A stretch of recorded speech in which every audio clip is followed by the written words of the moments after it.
Hello everyone! Today I thought it'd be fun to do another watercolor painting, and this time I'm gonna do a Q&A and answer all your questions. I've been collecting them from YouTube, from Instagram, and yesterday I made a little post just asking for you guys to leave your questions in the comments for this specific video. So this is the first time I'm doing something like this and I'm really excited about it. I'm sure there's gonna be many more of these to come.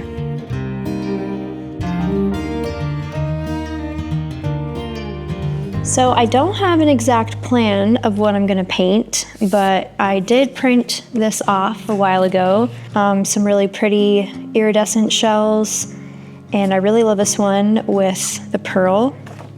Maybe I'll combine that with a portrait for my head, which is scary to do with you guys on the spot, not using a source, but I feel like it would be really good practice for me. I painted a lot of portraits over the years, so I'm sure that it's somewhere in the back of my head, the proportions and everything, so I will give it a try and hopefully it turns out good. If it turns out bad, I just won't post this video. So to get started, I'm gonna start with this Caran d'Ache watercolor pencil, and I like how it's water soluble because all my marks will melt away once I add the watercolors on top. So I'm gonna do this oyster shell right there.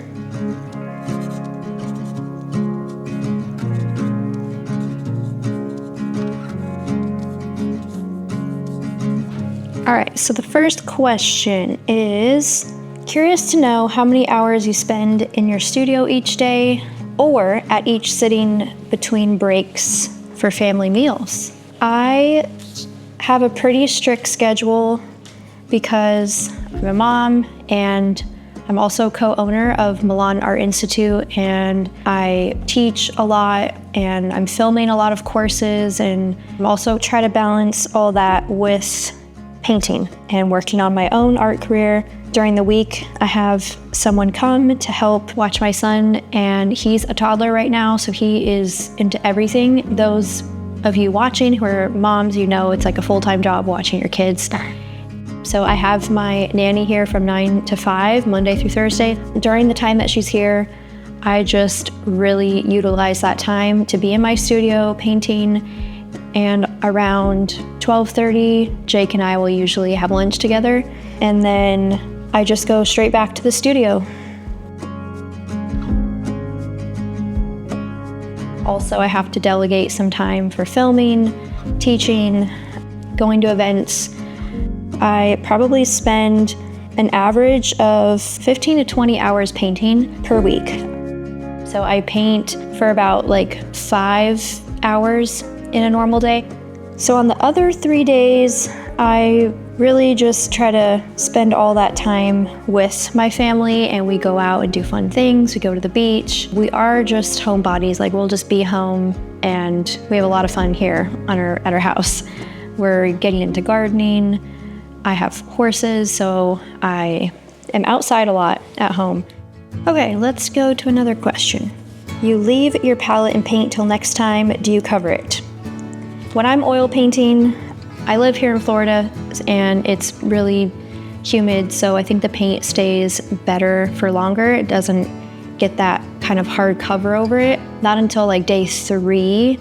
So for the first 2 to 3 days, it's still very usable. I do have like a fast drying white, and that gets hard overnight, so I will always squirt out fresh white when I go to paint next. I have a bad habit of just leaving the palette and I let it get all crusty, and then like over the weekend it's all dried up, and then when I come back Monday, I have to clean it and start over, and it's difficult. I don't know why I do that to myself.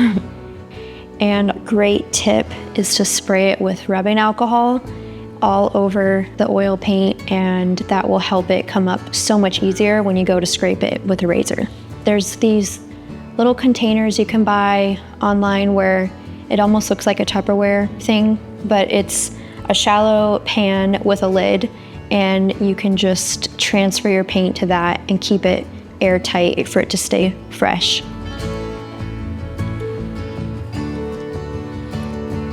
I am really loving this little oyster shell.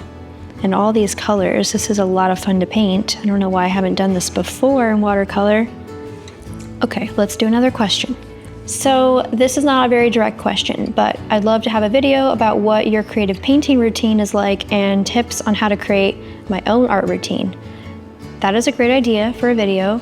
I think the best way to get into a routine is stick to a schedule that you make for yourself, and whether you're feeling inspired or not, get yourself into your studio and just start doing something.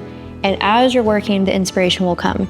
Every artist goes through cycles and will have these feelings at times where we're just not inspired and kind of maybe you're going through artist block. But if you get yourself to sit down and start working on something, get out some art supplies, even if it's just making a little study abstract or even just a watercolor painting like this, a sketch. Just get yourself to do something, you'll start to feel inspired again. And pretty soon that's gonna feel like your natural routine. You're gonna get used to it, your body will get used to it. And I've heard that from so many artists when they get into a flow for a while. Maybe it'll just take like a month sticking to one routine, and then when you get out of that routine, it's gonna feel, something will feel off to you. More specifically, if you're asking like, what is my routine once I get into the studio? It changes day to day. Mondays are my administrative days where I spend mostly on my computer, sitting down at my desk or packaging books, shipping out orders. I have a lot of Zoom meetings that day, meeting with students. And then Tuesday, Wednesday, Thursday, sometimes I'm filming, but if I'm not filming, I'm painting and I'm working on, the art I want to make. So I will usually have something started on Tuesday. Sometimes Monday, if I don't have a lot of administrative tasks, I will prep my paintings and I'll get the canvases ready and prepped. I might draw something if I'm gonna do a sketch. I'll get the painting ready, and then Tuesday, Wednesday, Thursday, I'll do the oil painting layers. So that's typical weekly routine and what I do on each day in the studio. I'll try to answer another question while painting. What did I think of the magical Brusho Powder? I don't know what that is. Brusho, I'm gonna look it up. Brusho Powders. Okay, so they're sold at a lot of different art supply stores and looks like they're watercolor powders. I have not tried these. They look really fun. They're like sparkly metallic. I will have to give those a try. But thank you for suggesting it. And I'm sorry I can't answer your question because I have not tried them. So another question is, how are you so talented? I would love to know more about your color choices. How do you create such a stunning color story? I've picked up a few tips from you and Ellie in the master classes. It would be great to know more about your process regarding color story. I used to struggle with my color stories. Like early on, my go-to would be like pink and blue, and as you can see, I love the color pink. And I was realizing like not everyone decorates in those colors, and I had to think like outside of just what I liked, and I just forced myself, like I'm not gonna use the color pink. If it was such a temptation for me, like I would not even put it on my palette. I pushed myself to work in monochromatic color schemes. I remember one of the first paintings I did was Breath of Providence, and it was like this ocean scene with waves inside this girl with a really moody kind of gray sky. I had very minimal amounts of other colors mixed in, but I still think if you do choose a monochromatic color scheme, adding a little bit of complements into whatever main color you choose will make the painting much more sophisticated looking, and having those little pops of other colors will bring out the main color even more. I think it starts with your source. If you work from photos, a lot of artists do, and it does make it easier when you have it all chosen out ahead of time before you ever start the painting. So when I go to create the first mock-up idea of my painting, I will on purpose choose a color story and stick to it in my source. Then when I go to paint it, I just am following that source I already made. So that has helped me a lot, and over time it'll get easier, and you just want to think that all your favorite colors can show up in like your whole body of work. It doesn't have to be all put into one painting. And I think it really will help you develop your skills even further and give you more confidence in yourself if you can work confidently in other unique color palettes.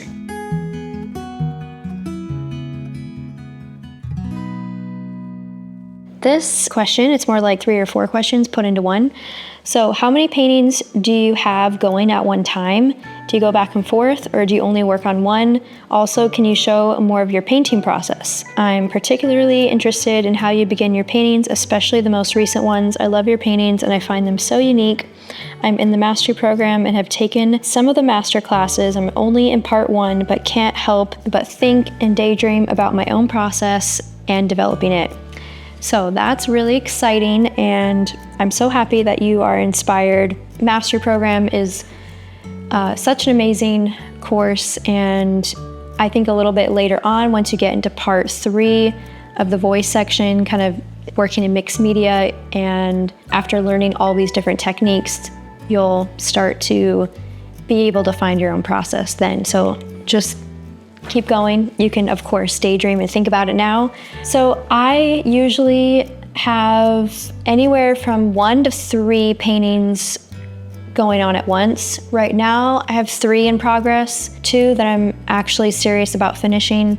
1 is like a little abstract that I don't even know what I'm gonna do to that one. So I'll have like maybe 4 to 5 originals completed in a month. That's a lot slower than what I used to paint, and it's just because I have less time now, but each painting probably takes me about anywhere from like 8 to 15 hours, depending on the size, how complex it is, and at least 3 to 5 painting sessions. I'm definitely going to show more of my painting process here on my YouTube channel, and I am very excited to start doing some live videos here for you guys, so you can just tune in live and watch me paint.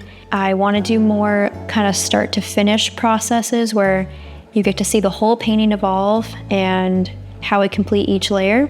So make sure you're subscribed and you'll get to see more of that.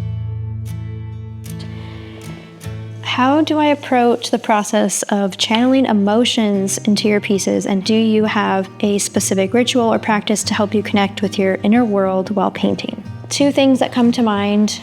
I think when you are in your right brain painting, then it feels very natural. You feel like you're in this flow, and you're painting from a more intuitive place where you're just in the moment, trusting the process, and you're not having any sort of language or dialogue happening. And if you do have that happening, then you're probably battling your left brain, like your left brain might be turning on, and that's when it's hard to connect with those emotions. But I think when you get really comfortable painting in your right brain and just letting the painting become what it wants to be, you're automatically going to have everything like in your heart come onto the canvas.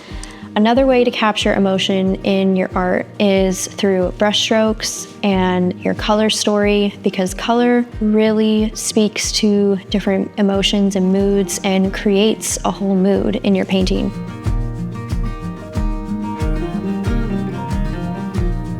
So a combination of working from your right brain combined with your color palette, the mood you're trying to achieve, your subject matter, and your brush strokes, that's going to create a lot of emotion into your work. This is an interesting question. When you were a teenager, were your parents forcing you to paint and draw? How did they manage with the teenage version of you and others? I have very supportive parents, and they supported all my siblings and I, and whatever our passions were, they wanted to support them. So it didn't necessarily have to be painting. Both my parents were professional artists and still are, and I grew up in that environment. When I was about 11, that's when I started getting more interested in art, and I started painting more and taking classes. Learning from my parents, I sketched all the time.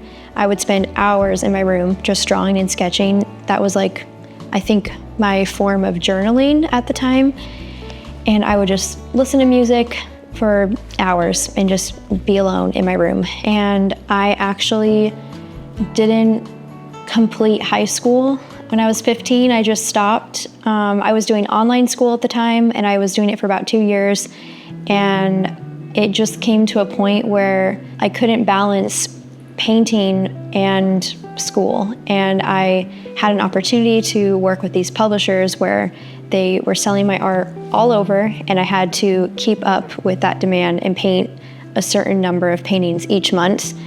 And I just thought, and my parents thought, like, well, I'm already starting my career. Even though I'm super young and I haven't completed school, what's the point of going through all that if my end goal was to be in that position I was then? So yeah, definitely wasn't forced, and it was something that I really wanted to do, something that I was very passionate about. I think that is all the questions that I have time to answer right now, but I will definitely be doing this again, and if you have questions for me, leave them in the comments of this video.